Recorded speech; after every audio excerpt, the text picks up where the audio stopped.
I've been asking the Lord lately to give me his eyes, to heal my eyes, because sometimes when we go through really, really hard seasons of our lives, it's not that this season needs to change, it's our perspective. We need to have the eyes of God.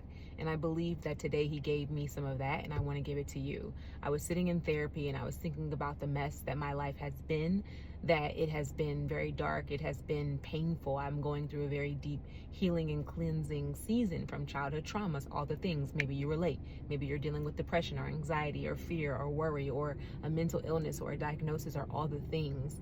And I then ended up saying to my therapist, as an artist, I was like, you know what my life feels like? It feels unpredictable. It feels chaotic. It feels like art. You know how when you're creating art, you don't really know where it's going, and there's paint over here, there's paint on you, and it kind of looks crazy in the middle. And then she looked at me and she was like, that's not a bad thing. So that's what I want to tell you today.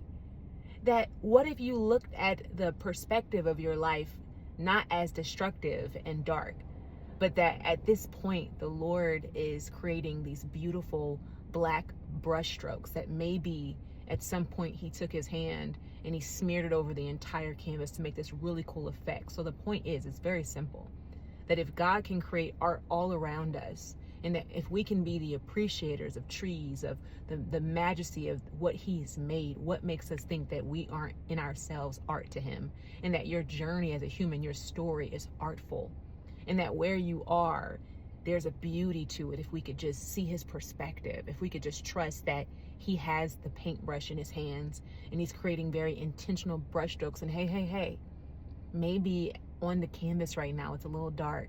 He's using purples and navies and grays and blues.